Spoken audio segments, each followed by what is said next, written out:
नमस्कार मित्रों, मैं हूं जयश्री और मेरे चैनल में आपका बहुत बहुत स्वागत है। आज का दिन बहुत ही स्पेशल है। सभी पिताओं को मेरा सादर प्रणाम और वेरी हैप्पी फादर्स डे। एक पिता और बेटी का रिश्ता बहुत ही गहरा होता है। पिता की बात आते ही बेटियां बहुत ही इमोशनल हो जाती है। नसीब वाले होते हैं जिनके सिर पर पिता का हाथ होता है। मेरे लिए तो मेरे पिता ही मेरे आदर्श, मेरे भगवान थे।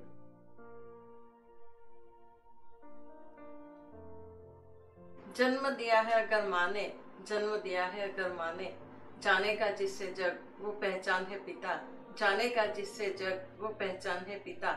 क्या कहूँ आप मेरे लिए क्या हो, क्या कहूँ आप मेरे लिए क्या हो। रहने को है पैरों के नीचे जमीन, पर मेरे लिए तो मेरा आसमान आप हो, मेरे लिए तो मेरा आसमान आप हो। और एक पिता के लिए भी बेटी सबके बड़ी दौलत होती है। पिता की शान होती है बेटी, लेकिन कहते हैं कि बेटियां पराया धन होती है। एक न एक दिन तो उसे विदा करना ही पड़ता है। बेटियों के जीवन की यही कड़वी सच्चाई होती है कि एक घर में बचपन बीते और दूसरे में जीवन बिताना पड़ता है। एक घर में बचपन बीते और दूसरे में जीवन बिताना पड़ता है, और एक ही दिन में माँ बाप भाई बहन का प्यार भुलाना पड़ता है। एक ही दिन में माँ बाप भाई बहन का प्यार भुलाना पड़ता है। तभी ये एहसास होता है कि काश में बेटा होती तो, काश में बेटा होती तो तस्वीर कुछ और होती। ये कोई कविता या कहानी नहीं है, ये मेरे जज्बात है। पहली बार जब आंखें खोली तो देखी सबके चेहरे पर मायूसी। माँ की आंखों से अश्रु की धारा बहते देखा और पिता को बहुत ही चिंतित, क्योंकि 5वीं बार भी बेटी हुई थी। हाँ, 5वां नंबर था मेरा। तब ना कोई मिठाई बती, ना कोई ढोल नगाड़े बजे। तभी ये एहसास होता है कि काश में बेटा होती, काश में बेटा होती तो तस्वीर कुछ और होती। देखते ही देखते एक बेटे की उम्मीद में हम 5 से 6 बहनें हो गई। धीरे धीरे वक्त गुजरता गया। कहते हैं कि बेटियां जल्दी बड़ी हो जाती है। प्यार तो सबसे बहुत मिला, किसी चीज की कमी नहीं हुई। प्यार तो सबसे बहुत मिला, किसी चीज की कभी कमी नहीं हुई। हमें रख दिया छांव में, खुद जलते रहे धूप में। हमें रख दिया छांव में, खुद जलते रहे धूप में। मैंने देखा है एक फरिश्ते को पिता के रूप में, मैंने देखा है एक फरिश्ते को पिता के रूप में। पिताजी बहुत ही शांत और सरल स्वभाव के थे। हमें पढ़ाया लिखाया और अपने अच्छे व्यवहार से हमें अच्छे संस्कार भी दिए। वक्त के साथ 4 बहनों की भी शादी हो गई। अब मेरी बारी थी।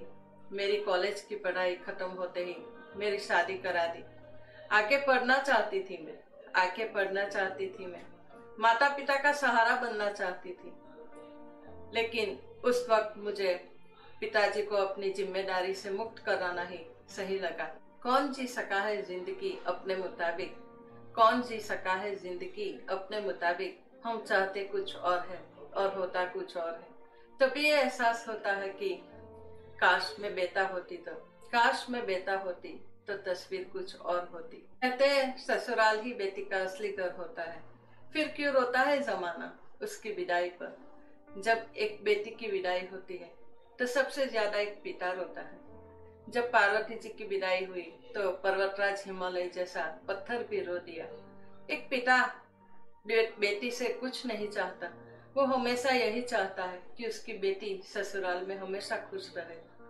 बाबुल की दुआएं लेती जा, जा तुझको सुखी संसार मिले।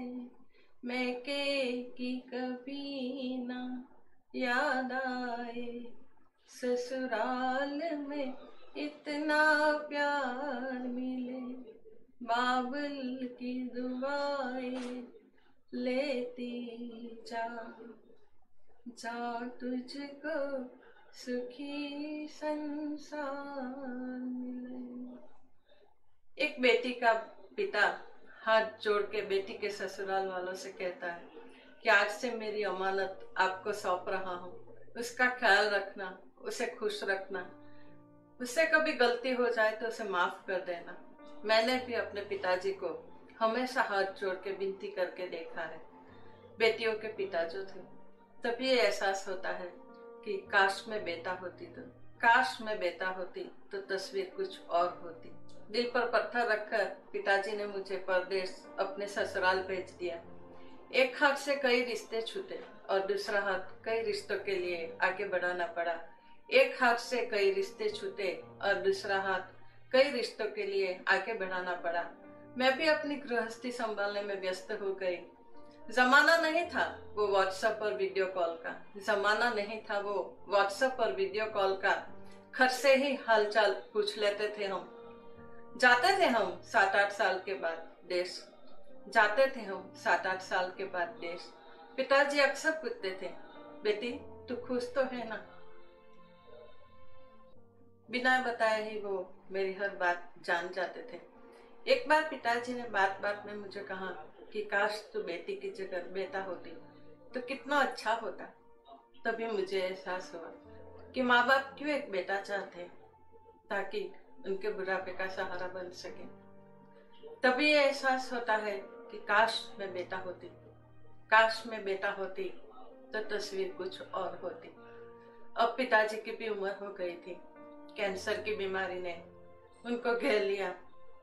सर्जरी भी करवाई, खाना भी ठीक से खा नहीं पाते थे वो। माँ ने पिताजी की बहुत सेवा की। पिताजी का अंतिम समय आ गया। हम भी तुरंत फ्लाइट पकड़ के देश चले गए। पिताजी हॉस्पिटल में अंतिम सांसें ले रहे थे। कुछ बातचीत नहीं हो पाई। गीता सुनते सुनते उनकी आत्मा परमात्मा में विलीन हो गई। पिताजी को गीताजी से बहुत ही लगाव था। वो रोज भगवत गीता का पाठ करते थे। पिताजी की हरिद्वार जाने की इच्छा अधूरी रह गई थी। हमने उनकी अस्थियां को हरिद्वार गंगा जी में विसर्जित कर दिया। मुझे पता है कि आप अच्छी जगह पर हो, मगर फिर भी दर्द होता है। आपकी बहुत याद आती है। बाजार में बड़ी आसानी से मिल जाता है सब कुछ, लेकिन बाजार में सब कुछ बड़ी आसानी से मिल जाता है, लेकिन ना तो माँ जैसी जन्नत मिलती है और ना पिता जैसा साया। आज 9 साल हो गए, लेकिन आज भी वो सब दृश्य आंखों के सामने आते रहते। हो सके तो मुझे माफ कर देना, आपके लिए मैं कुछ भी नहीं कर पाई। मेरी विधाता से एक ही फरियाद है, मेरी विधाता से एक ही फरियाद है, क्यों बनाए बेटे और बेटी के लिए अलग अलग नियम? क्यों बनाए बेटे और बेटी के लिए अलग अलग नियम? ये तो हम बहुत कहते हैं बेटा बेटी एक जैसे होते हैं। हम तो ये भेद नहीं रखते। बेटी को बेटे की तरह पालने से ये नियम नहीं बदल जाते और सच्चाई नहीं बदल जाती। अगर समाज इतना ही बदल गया होता, अगर समाज इतना ही बदल गया होता तो एक बेटी को अपना घर छोड़कर दूसरे घर में नहीं जाना पड़ता। पिताजी की दुकान बंद नहीं हुई होती, पिताजी का घर नहीं बिक गया होता, मुझसे मेरा मायका नहीं छीन गया होता, और माँ को बेटियों के यहाँ मेहमान बनकर नहीं रहना पड़ता। सारा जीवन मुझे अपने ही माता पिता से दूर नहीं रहना पड़ता। और मुझे ये एहसास नहीं होता कि काश मैं बेटा होती तो, काश मैं बेटा होती तो तस्वीर कुछ और होती। अगर आप भी मुझसे सहमत हैं तो मेरे वीडियो को लाइक, शेयर और सब्सक्राइब जरूर करें। Once again a very happy Father's Day. धन्यवाद।